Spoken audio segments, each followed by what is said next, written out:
अऊज़ु बिल्लाहि मिनश शैतानिर रजीम बिस्मिल्लाहिर रहमानिर रहीम इज़ा जाअ नस्रुल्लाहि वल फत्ह वराइतन नासा यदखुलूना फी दीनिल्लाहि अफ़वाजा फसब्बिह बिहम्दि रब्बिका वस्तगफिर इन्नहु काना तव्वाबा।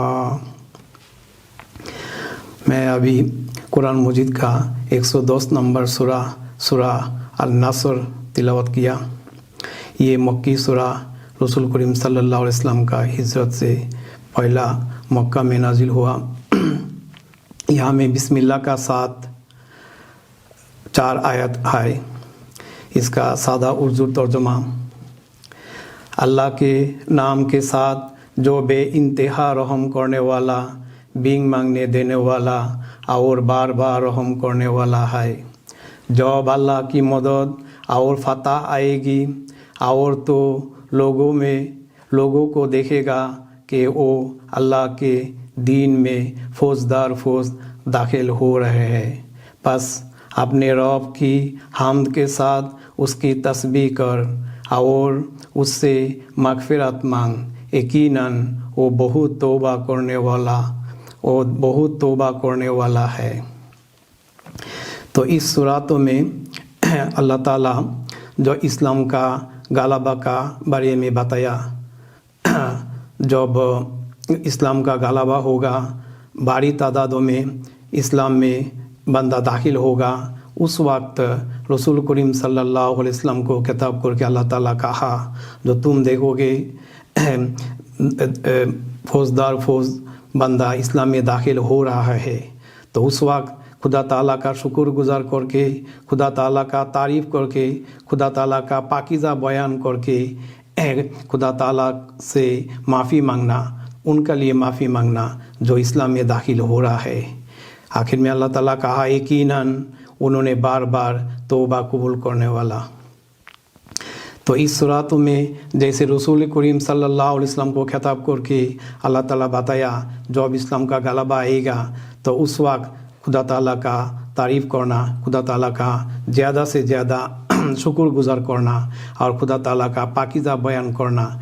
तो इसका साथ जो मग़फ़िरत का जो इस्तिग़फ़ार का क्या सवाल है, रसूल करीम सल्लल्लाहु अलैहि वसल्लम अपना ज़ातों के लिए इस्तिग़फ़ार नहीं, बल्कि उस वक्त जो भारी तादाद इकट्ठा इस्लाम में दाखिल होगा तो उनको तालीम और तरबियत में कमज़ोरी रह जाते, उनका पुराना ध्यान धारणा, उनका पुराना चाल चलन, उनका पुराना अकीदा सारी कुछ लेके इस्लाम में दाखिल होगा।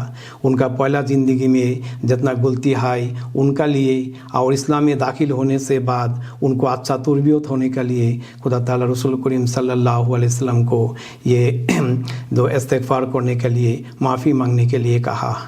अल्लाह ताला ख़ास फजल और रहम से इस ज़माना में खुदा ताला उनका मसीह और महदी के भेज के इस ज़माना में जो इस्लाम में दाखिल होते वो सिलसिला वो कार्रवाई करने का अल्लाह ताला मौका दिया। मसीह मौऊद अलैहिस्सलाम से गुजरने से बाद अल्लाह ताला अपना वादा मुताबिक इस एक जमात कायम किया और इस जमातों में खिलाफत का सिलसिला जारी रहा। अभी हम 5वां खिलाफत का दौर में गुजर रहा हो। तो मसीह मौऊद अलैहिस्सलाम और उनका खुलाफा भी वो काम करके आ रहा है जो जमात अहमदिया में सच्ची इस्लाम में जो दाखिल होते हैं उनका लिए जो माफ़ी मांगने का जो सिलसिला है वो करके आ रहा है। तो बात ये है, जब इस्लामी पहला ज़माना में भी 1-2 करके मुसलमान होते थे, उस वक्त रसूल करीम सल्लल्लाहु अलैहि वसल्लम उनका अच्छा तरबियत करते थे। जैसे सूरह जुमा में बताया गया, जो उनको आयत कुरान मजीद सिखाना, उनको पाकीज़ा करना, उनको हिकमत सिखाना, तो ये नबी रसूल का काम होते। लेकिन जब थोड़ा थोड़ा इस्लाम में दाखिल होते थे, रसूल करीम सल्लल्लाहु अलैहि वसल्लम ये काम बहुत अच्छा से संभाल देते थे, करते थे। तो उनका बाद उनका खुलाफा भी ये काम करते थे। लेकिन जब भारी तादाद जैसे मक्का फतह मक्का होने से बाद एक भारी तादाद इस्लाम में दाखिल हुआ। उस वक्त ये तालीम और तरबियत का काम सही तरीक़ा से करना बहुत मुश्किल होते, ह्यूमन जो वीकनेस तो आ ही जाते, बल्कि इतना भारी तादाद में आते जो उनका पुराना ध्यान धारणा, उनका पुराना यकीन, उनका पुराना चाल चलन सारे कुछ लेके इस्लाम में दाखिल होते, तो उनको जो कमज़ोरी जो रह जाते और ईमान लेने से पहला उनका जो गलती होते उनका लिए रसूल करीम सल्लल्लाहु अलैहि वसल्लम को कहा माफ़ी मांगने के लिए। इस ज़माना में जमात अहमदिया हर मेंबर को भी ये जिम्मेदारी है। जब अहमदिया जमात में कोई दोस्त दाखिल होते, उनका जो यकीन, उनका चाल चलन, उनका उठना बैठना पुराना मज़हब का साथ, पुराना फ़िरका का साथ सारी कुछ रह जाते, तो ये एक भारी काम है। बयात करा लेना, बयात ले लेना बहुत आसान काम है, लेकिन इसका बाद ये बंदा को सारा ज़िंदगी उनका पूरा फैमिली, उनका बीवी बच्चा औलाद सारे को सही तरबियत देना बहुत मुश्किल काम है। जैसे कोई इंस्टीट्यूट में, कोई स्कूल में दाखिला लेना आसान है, लेकिन बाद वो इंस्टीट्यूट का कोर्स मुकम्मल करना बहुत मुश्किल होते। ऐसे हम देखते प्रैक्टिकल ज़िंदगी में भी जो बंदा अहमदियत को साथ समझ के बयात ले लेते, लेकिन बाद अहमदियत का ऊपर कायम रखना बहुत मुश्किल होते। तो उस वक्त हम जो पैदेशी अहमदी हो, हम जो पुराना अहमदी हो, हमारी जिम्मेदारी है जो उनका सही तालीम और तरबियत करना। लेकिन ये काम आसान नहीं, ये काम बहुत मुश्किल काम है। ये नबी रसूल का काम है। नबी रसूल का दो काम होते, एक इंसान को हिदायत देना, खुदा ताला हिदायत देते, लेकिन नबी रसूल का जरिया से हिदायत देते। हिदायत देने से बाद सबसे बड़ा काम शुरू हो जाते, वो होते तालीम और तरबियत, जो उनको इस्लामी रंग में रंगीन करना, इस्लाम का तालीम देना। ये बहुत मुश्किल काम होते, ये रोज़ाना करना पड़ते, हर हफ्ता करना पड़ते, हर माह करना पड़ते, हर साल करना पड़ते, हमेशा के लिए करना पड़ते। अगर ये काम हम सही पे कर सकता हूँ तो हमारी जो कमज़ोरी रह जाते खुदा ताला से हम माफ़ी मांगते, खुदा ताला हमारी तौबा कबूल करते। कुरान मजीद में कहा इस सूरतों में जो यकीनन खुदा ताला बार बार तौबा कबूल करने वाला है। अभी हम अगर प्रैक्टिकली आते बेल्जियम का सर्कमस्टेंसेस से हम और देखते जो हर साल बेल्जियम में काफ़ी बयात हो रहा है, लेकिन कुछ दोस्त बयात लेने से बाद अच्छा से समझ के नहीं समझा के अहमदी होते, लेकिन बात खुद चला भी जाते।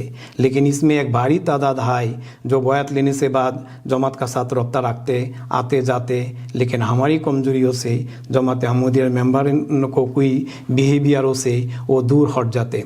एक चीज़ का हमको ख्याल रखना पड़ेगा, जो बंदा बयात लेते वो थ्योरेटिकली जैसे अहमदियत को सच समझते, बाद जमात में दाखिल होने से बाद हर अहमदी फ़र्द को उन्होंने प्रैक्टिकल देखने चाहते। उनका उठना बैठना शरीयत मुताबिक होना चाहिए, उनका नमाज, उनका चादा अदाई, उनका बिहेवियर, उनका मोहब्बत, उनका सारी कुछ शरीयत मुताबिक वो देखने चाहते।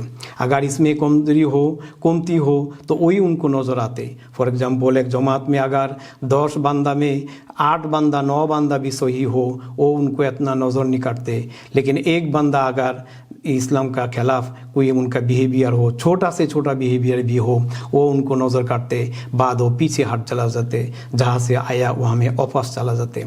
बेल्जियम में 1995 से 95 से शुरू करके 2010 तक तकरीबन 500 बयात लिया। फिर 2010 से अब तक और भी तकरीबन 200 बयात लिया, तकरीबन 700 बेल्जियम में बयात लिया। लेकिन आज हमारे पास इतना दोस्त है नहीं, 100 से थोड़ा ज़्यादा है, इसलिए जो हम उनको थोड़ा सही से संभाल नहीं दिया। जैसे इस सूरत में बताया, जो भारी तादादों में इसमें इस्लाम में दाखिल होगा, इस ज़माने में अहमदियत में दाखिल होगा, वहाँ पे हम उस वक्त हमारी जो जिम्मेदारियाँ है, एक बहुत सख्त जो जिम्मेदारियाँ है, उनको तालीम और तरबियत का सही बंदोबस्त करना। आज देखा जाएगा बेल्जियम में अगर हम 2000 बंदा भी हो, तो अगर अभी हमारे पास 100 बंदा भी हो, तो हम बैत करने वाला हो, नया बैत करने वाला हो, तो हम 2000 बंदा मिलके ये 100 बंदा को जो तालीम तुरबियत से सही से कर नहीं सकूँ, अहमदियत पे कायम रखने के लिए हम कोशिश नहीं कर सकता हूँ, कामयाब नहीं हो सकता हूँ। तो बेल्जियम में 1 करोड़ बंदा हाई पॉपुलेशन हाई, अगर एक दिन ये सारे अहमदियत में दाखिल होगा तो उस वक्त हम 2000 बंदा कैसे 1 करोड़ बंदाओं को जो तालीम और तुरबियत का जिम्मेदारी लेंगे। तो सवाल हो सके ये तो आने वाला दिन होगा, शायद हमारी ज़िंदगी में ना भी हो, हमारी औलाद का दिन ज़िंदगी में भी होगा। लेकिन आज अगर हम 2000 बंदा मिलके 100 नो मोबाइल को जिम्मेदारी संभाल नहीं सकूँ, हमारे औलाद को भी ये सिखा के नहीं जा सकता हूँ, खुद्दाम अंसा खुद्दाम को नासिरत को हम ये ऐसे तुरबियत दे के नहीं जा सकता हो, तो हमारी एब्सेंस में उन्होंने भी ये काम संभाल नहीं दे सके, उस वक्त उन लोग हमारी माफ़ी नहीं करेगा। हमारी जो औलाद है वो हमारी माफ़ नहीं करेगा, वो समझाएगा जो हम लोग को ये तुरबियत नहीं दिया, जो अब नया बैत लेते उनको कैसे संभाल लेते। इसलिए जो अब इस्लाम का गलबा ज़रूर होगा, लेकिन उनके लिए हमारी तैयारी क्या है। आज अगर हम थोड़ा दोस्तों को थोड़ा नो मोबाइल को संभाल नहीं सकूँ, इंशाल्लाह इस्लाम का गलबा ज़रूर होगा, इस मुल्क में भी होगा, तो उस वक्त हम कैसे संभाल दूँ।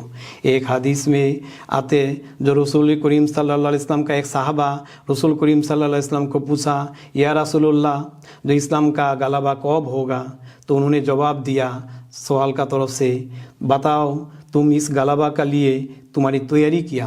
खलीफतुल मसीह राबे रहमतुल्लाह को जो भी कोई दोस्त ने पूछते हुजूर अहमदियत का गलबा कब होगा, तो हुजूर बताते रसूल करीम सल्लल्लाहु अलैहि वसल्लम का जो जवाब थे हमारी भी वही जवाब ही है। इसका मतलब ये है जो भारी तादादों में बंदा इस्लाम में दाखिल होगा तो उस वक्त हमारी तैयारी क्या है। तो आज अगर हम थोड़ा थोड़ा बंदाओं को भी संभाल नहीं सकूँ, एक एक सिटी में 1 फैमिली 2 फैमिली बैत लिया, उनको हम संभाल नहीं सकूँ, तो जब भारी तादाद में आएगा उस वक्त हमारी क्या हालत होगा। उस वक्त मुरब्बी और मुअल्लिम से हमारी ये काम पुरानी होगा। हर एक बंदा को मुरब्बी और मुअल्लिम होना पड़ेगा, बल्कि जमात का मुरब्बी मुअल्लिम हमारी लीड देगा। जो जिस सिटियों में हम बैत करने वाला नो मोबाइल होते, मैं सोचता हूँ वो सिटी जो मुबारक सिटी है। जो मोहल्ला में नो मोबाइल रहते वो मोहल्ला मुबारक है। जो एरिया में नो मोबाइल रहते वो मोहल्ला वो एरिया मुबारक है। इसलिए जो डिफरेंट कौमों से, डिफरेंट फ़िरका मुसलमानों से, डिफरेंट रिलीजियन से उन लोग आते, उनको ध्यान धारणा चिंता उनका उठना बैठना सारी डिफरेंट होते। इसलिए जब वो छोड़ के अहमदियत में दाखिल होते, एक दिन में, चंद दिनों में, चंद हफ्तों में उसको तुरबियत नहीं हो सके, आहिस्ते आहिस्ते होना पड़ते। फॉर एग्जांपल 40 साल उम्र में अगर एक बंदा बैत लेते तो उनको जो पहला जो अकीदा थी, पहला जो बिहेवियर थे, सारी उनमें रह जाते। उसको दूर करने के लिए आहिस्ते आहिस्ते कोशिश करना पड़ते। जमाती दोस्त समझ लेते जो बंदा बैत लेते उसको फ़ौरन पक्का अहमदी हो जाना चाहिए, वो नमाज में पाबंद होना चाहिए, वो जमात पे सारे कामों में हिस्सा लेना चाहिए, और जो उन्होंने चंदा देने वाला होना चाहिए। अगर कमती देखते तो फिर उनका ऊपर बुरा असर पड़ते। लेकिन ये होना चाहिए, ये आहिस्ते आहिस्ते होना चाहिए। इसमें मैं एक चीज़ बताऊं, जो तुरबियत का काम बहुत मुश्किल है। तुरबियत देने से पहला अपना खुद को तुरबियत होना पड़ते। फॉर एग्जांपल कोई जमात में अगर नो मोबाइल हो तो उस जमात का सारे दोस्त अगर जमाती का में पाबंद हो, अपना कैरेक्टर ठीक हो, नमाज में पाबंद हो, चंदा में पाबंद हो, इस्लामी शरिया में पूरी पाबंद हो, खुद ठीक हो, तो नो मोबाइल खुद ही देखेगा जो उन्होंने जिस जमात में दाखिल हुआ उसका थ्योरी और उसका प्रैक्टिकल बराबर है। अगर हमारी में कमती रहे तो हमारी ये हक नहीं बनते जो तुम जमात में दाखिल हुआ तुम पक्का अहमदी बन जाओ, सारी कुछ में दाखिल हो जाओ। तो इसे से जो आते उनके लिए कितना मुश्किल होते अपना जनरेशन पर जनरेशन जो अकीदा थे वो छोड़ के इस्लाम में आना और अहमदियत में पूरा कायम रहना। इसलिए हमारी सब्र का साथ, इस्तिकामत का साथ खुदा ताला का जो हुक्म है उनके लिए माफ़ी मांगना, उनके लिए बार बार माफ़ी मांग के जो उनको तुरबियत करना पड़ते। पिछले साल बेल्जियम नेशनल अमेला का साथ हुजूर अल्लाह ताला बिन नसरिल अजीज़ का एक वर्चुअल मीटिंग थे। उस मीटिंग में उन्होंने नो मोबाइल का लिए जो नसीहत किया, चंद नसीहत किया, इसमें एक बड़ा नसीहत ये थे जो आप लोग बेल्जियम में नो मोबाइल को करीब जाए, उनको सफ़र करे, उनको घर में बुलाए, उनका साथ दोस्ती करे, उनका बहुत क्लोज हो, उनको सुख में हिस्सा ले, उनका दुख में भी हिस्सा ले, उनका मुश्किलात हो वो भी दूर करे, उनका साथ करीब जाए तो क्लोज में रहे। अगर ऐसे क्लोज में ना रहे, बैत लेके फिर छोड़ देते तो फिर वो दूर हो जाते। जैसे मैं मिसाल दिया, बेल्जियम में अब तो तकरीबन 700-800 बैत लिया, अगर वो सारे रह जाते तो हमारी पायदेशी आमदी से भी ज़्यादा हो सकते थे। ये बैत लेने वाला अहमदी हर एक फैमिली में कितना होते, 3-4 अफराद होते, तो हम अब इसको पकड़ के रख नहीं सकूँ। तो आज से हम अहद करते जो हमारी जो जिम्मेदारी है ये हम सही से संभाल लूँ। तो हुजूर और एक नुक्ता बताए थे जो हर नो मोबाइल को एक भाई बनाना चाहिए और हर एक नो मोबाइल लेडी को, औरत को एक बहन बनाना चाहिए, भाई भाई और बहन बहन बनाना चाहिए। अगर इसको आओ साफ करके कहूँ, एक आमोदी जमाती दोस्तों को एक नो मोबाइल दोस्तों का साथ भाई बनाना चाहिए। भाई का साथ जो बिहेवियर होते, भाई का जो हक होते वो अदा करना चाहिए। ऐसे हर एक बैत किया हुआ लेडीज़ को भी जमात का तरफ से एक बहन होना चाहिए, और बहन का जैसे हक अदा करते, देखभाल करते, मदद देते, करीब लेते, प्यार और मोहब्बत करते, वो बहन को भी करना चाहिए। तो ये सिर्फ चंद दोस्तों के लिए नहीं, हम ये लिस्ट बनाया, चंद दिन में हम इस पर भी काम करूँ। लेकिन जमात का सारे दोस्त, ये लजना मेम्बरान भी हो और मर्दों में भी हो, तो नो मोबाइल मर्दों का साथ, नो मोबाइल औरत का साथ, ऐसे सलूक होना चाहिए। इसका नज़ीर हम इस्लामी पहला ज़माना में देखता हूँ, जब रसूल करीम सल्लल्लाहु अलैहि वसल्लम का साथ मक्का से हिजरत करके जो मुहाजिर मदीना में गया थे, मदीना अंसार उनको भाई भाई तरफ से ले लिया थे, भाई के लिए कुर्बानी किया थे, भाई के लिए उनको घर में गुंजाइश दिया थे, भाई के लिए नौकरी में जगह दिया थे, भाई के लिए ऐसे भी हुआ थे कोई जिनका पास एक से जायद बीवी थे, उनको भाई का मोहब्बत से वो भी छोड़ के दिया थे। तो अब उस ज़माना गुजर रहा हूँ जो रसूल करीम सल्लल्लाहु अलैहि वसल्लम का दोबारा रूहानी बुरूज का तरफ से मसीह और महदी आया, जमात कायम किया। हमारे लिए भी उस वक्त आया जो हम जमात में जो दाखिल होते, जो नए आते, उनको भाई का तरफ एक्सेप्ट करना चाहिए, बहन का तरफ एक्सेप्ट करना चाहिए। यह हमें रसूल करीम सल्लल्लाहु अलैहि वसल्लम का नसीहत और हुजूर जो बताया, वो दोस्त नहीं कहा, दोस्ती रहते, कुछ दिन बाद दोस्त टूट भी जाते, दोस्त का पीछे कोई इंटरेस्ट भी होते, लेकिन भाई का पीछे कोई इंटरेस्ट है नहीं। हम सारे जानते जो दुनिया में जितना रिश्तेदारी भी हो, भाई का जो रिश्तेदार, जो भाईचारा, ये कभी टूटता नहीं। भाई का हक अदा करना पड़ते, ये माली हक भी हो, वो उनका मदद देना भी हो, उनका सारी लिहाज से उनको मदद करना। तो नया जो आते उनको भाई का तरफ एक्सेप्ट करना चाहिए। मसीह मऊद अलैहिस्सलाम बैत करने से बाद जो बैत का जो 10 शर्त दिया, 10 नंबर शर्त हम सारे जानते। वो हमें मुस्लिम इस्लाम कहा, जिस वक्त हम बैत लेते, ये बैत लेने से बाद मसीह मऊद अलैहिस्सलाम का साथ और उनका जमात का दोस्तों का साथ जो ब्रदरहुड तैयार होते, भाईचारा तैयार होते, ये ज़िंदगी का आखिर हिस्सा तो कायम रखने का हमने अहद किया। और इसका नज़ीर दुनिया भी कोई रिश्तेदारी में कभी नहीं नज़र आएगा।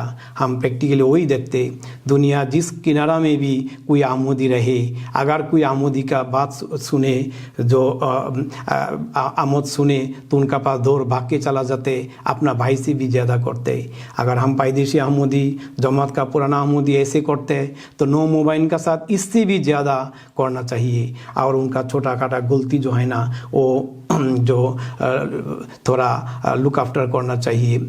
तो ये भाईचारा जो सिलसिला है, ये बहुत लंबा चौड़ा है, तो ये सारे को होना चाहिए। अगर हम ऐसे करूँ तो फिर ही हम उनका हक अदा कर सकता हूँ। तो मैं अभी जमाती सारे दोस्तों को ये दरख्वास्त करूँ, बेल्जियम में थोड़ा नो मोबाइल है, लिएशार्लोगा में थोड़ा, ब्रसेल में थोड़ा, ओस्टेन में थोड़ा, एंटवर्पन में थोड़ा, कुछ जमात पे हाई भी नहीं। तो तो ऐसे देखा जाएगा तो फिर हर 50 फैमिली के लिए एक नो मोबाइल फैमिली होते। तो हम क्या करते, दोस्तों का हक अदाई करते, दोस्तों का घर पे जाते, दोस्तों का तोहफा लेके जाते, कोई रिश्तेदार का घर में जाते, तोहफा लेके जाते, उनका देखभाल करते। बिल्कुल ऐसे हमारी नो मोबाइल को भी भाई का तरफ देखना पड़ेगा, बल्कि बहुत क्लोज भाई का देखना पड़ेगा। ये भाईचारा का नज़ीर, ये भाईचारा का जो मिसाल दुनिया कहाँ पे भी मिलेगा नहीं। तो उनको देखभाल करना पड़ेगा, तो उनको कभी कभी उनका पास जाना पड़ेगा, उनको अपना घर में बुलाना पड़ेगा, उनको प्यार और मोहब्बत से बात करना पड़ेगा। और उनको तरबियत के लिए जो रसूल करीम सल्लल्लाहु अलैहि वसल्लम का जो जिम्मेदारियाँ थी वो भी आज हमारे ऊपर बरताया। जो उनको कुरान सिखाना, कुरान का सही तर्जुमा तफसीर सिखाना, कुरान मुताबिक अपना ज़िंदगी को चलने के लिए सिखाना। अगर क्लियर से बात बताऊं तो जो हमारी खलीफा वक्त हमेशा हम लोग को नो मोबाइल के बारे में जो नसीहत करते, इस मुताबिक काम करना और उनको जमात पे रखने के लिए जो कोशिश करना, हमेशा उनके लिए दुआ करना, उनके लिए माफ़ी मांगना। अगर हम ऐसे करूँ तो चंद दिनों में बेल्जियम में जितना नो मोबाइल है वो हमारी दोस्त बन जाएगा, दोस्त से भी ज़्यादा करीब हो जाएगा। मैं पर्सनली 1.5 साल पहला जब जिम्मेदारी मिला नो मोबाइल के साथ मैं जब तक किया थे, उनसे कोई जो हेल्पफुल रिप्लाई नहीं मिला। लेकिन माशाल्लाह उनको लेके जब फिज़िकल मीटिंग किया, उनका घर घर में गया, पिछले 2 माह में मुरब्बी साहब, मैं और मुरब्बियान, बेल्जियम का मुरब्बियान बहुत मदद करने वाला, बहुत कोऑपरेटिव भाई मुरब्बियान को जो भी हम बुलाते, जो जितना मुसरफियत भी हो, उन्होंने नो मोबाइल के लिए हमारी वक्त दिया। तो पिछले 2-3 माह में हम 2 दफ़ा सारे घर में गया। रमज़ान माह में भी अमित साहब भी हमारे साथ थे, तो उनका घर पे गया। वो इतना खुश होते। नो मोबाइल ऐसे भी थे जिनका घर में आप तो जमाती को योदादार गया नहीं। जब हम पहला दफ़ा गया, कोई तोहफा लेके गया, उनका हालांकि को पूछा, कोरोना पीरियड में उनको कैसे दिन गुजर रहा है, ऐसे समझा। जिन्होंने मुश्किलात में हाय, हम थोड़ा कोशिश किया उसको मुश्किलात दूर करने के लिए भी। वो इतना खुश हुआ, उनका दिल में इतना असर पड़ा। वो समझते जो हाँ, जैसे हम अहमदिया जमात को साथ समझ के कबूल किया, अहमदिया जमात का मेंबर भी ऐसे साथ है, उनका दिल में प्यार और मोहब्बत है। दुनिया भी कोई इंटरेस्ट है नहीं, सिर्फ खुदा ताला खातिरों से 100 किलोमीटर दूर से हमारी देखने के लिए भी आया और हमारी साथ बात कोई किया। तो हम ऐसे चलते रहूँ तो इंशाल्लाह चंद दिनों में बेल्जियम में जितना नो मोबाइल है वो हमारी ज़्यादा से ज़्यादा करीब हो जाएगा। एक चीज़ अगर मैं थ्योरेटिकली के लिए आपको बताऊँ, बेल्जियम में अभी तकरीबन 71 फैमिली है सिंगल और पूरा फैमिली मिलके। इसको हम ठीक से अगर पकड़ के रख सकता हूँ खुदा ताला फजल और रहम से और मगफिरत मांग के, तो हर एक फैमिली में 3-4, कोई फैमिली में 4-5 भी होते मेंबरन, तो चंद सालों में कितना हो जाएगा। देखिए पाकिस्तानों में, इंडियन सब कॉन्टिनेंट में अहमदियत जो फैला हुआ ज़्यादातर पैदाइशी अहमदी से ही हुआ। पैदाइशी अहमदी से सबसे बड़ा एडवांटेज है बचपन से इसको तरबियत होते। अगर एक नो मोबाइल मियाँ बीवी को हम सही तरीक़ा से अहमदिया जमात का ऊपर कायम रख सकता हूँ खुदा ताला फजल का साथ, तो उनका बच्चा जो है 3-3, 4-4 बच्चा जो है ना, वो भी आने वाला दिन 10 साल बाद वो भी नौजवान हो जाएगा, उनसे भी और फैमिली पर आ जाएगा। तो अभी हम अगर 50 फैमिली का ऊपर कोशिश करते, इंशाल्लाह अगले 5 साल बाद ये 50 फैमिली 100 फैमिली 200 फैमिली से हो जाएगा। अगर बेल्जियम में जितना बैत लिया थे पहला से हम सारे को पकड़ के रख सकते थे, तो आज बेल्जियम में हमारी पैदाइशी आमदी से भी वो ज़्यादा हो सकते थे। मैं समझता हूँ जो बैत लेते ये एक पौधा है, डिफरेंट कंट्रियों से, अफ्रीकनों से, एशियाओं से, यूरोपियन भी हमारी जो बैत लिया, तो ये एक पौधा है। एक सिटी में जो एक बैत लिया, जैसे फार्मर ज़मीन में एक पौधा लगाते, पहला बहुत वीक रहते, लेकिन फार्मर इसको छोड़ के नहीं देते, उसको सारे देखभाल करते। एक वक्त आते जो ये बड़ा हो जाते, फूल देते, फल देते, और यहाँ से और काफ़ी पौधा तैयार होते। तो ऐसी है हर सिटी में जितना नो मोबाइल है, इसको हम खुदा ताला फजल से अगर ठीक से पकड़ के रख सकता हूँ, तो एक वक्त आएगा इसका जरिए से बेल्जियम में हर गांव में, हर रोडों में, हर जगहों में अहमदियत फैला जाएगा। अल्लाह ताला ऐसे करे हमारे सारे दोस्तों को अपना जिम्मेदारियाँ पूरा करने के लिए तौफीक दे। मुझको भी खुदा ताला ये जिम्मेदारियाँ पूरा करने के लिए तौफीक दे। जहाँ पे भी नो मोबाइल हो, मिशन हाउस में, नमाज सेंटर में, जलसा में, इज्तिमा में नो मोबाइल आए, उनसे प्यार और मोहब्बत से मिले, उनका हाल हकीकत पूछे। और जिस एरिया में मोबाइल रहते तो मैं लोकल सदरान को, लोकल नो मोबाइल सेक्रेटरी को मैं दरख्वास्त करता हूँ, आप लोग को मैं एड्रेस पहले भी दिया हुआ, अभी भी दियो, तो उनका साथ जाए। अभी बेल्जियम का हालत अच्छा हो तो उनका घर घर में जाए, उनको घर में बुलाए, नमाज में बुलाए, तो उनका साथ क्लोज होते रहे और ये सिलसिला जारी रखना पड़ते। ये ऐसे नहीं जो एक दफ़ा बहुत ज़्यादा कर लिया बात छोड़ देते, फिर वो भी वापस चला जाएगा। दिन पर दिन, साल पर साल, सारा ज़िंदगी हमारी ये काम करना पड़ेगा। अल्लाह ताला हमारी सारे को तौफीक दे, नो मोबाइल को साथ ताल्लुक़ रखने के लिए, उनको देखभाल करने के लिए हमारी तौफीक दे। हमारी माफ़ी खुदा ताला हमारे खुद भी माफ़ी दे और नो मोबाइल को भी माफ़ी दे। उनको तालीम तरबियत से हमारे जितना कुमती है खुदा ताला इसको पूरा कर दे। तो इसके लिए खुदा ताला तरफ से जो इनाम है, जिस चौथा आयतों में बताया गया, खुदा ताला हमारी भी तौबा कबूल करेगा। वाखिरी दवाना अल्हम्दुलिल्लाहि रब्बिल आलमीन।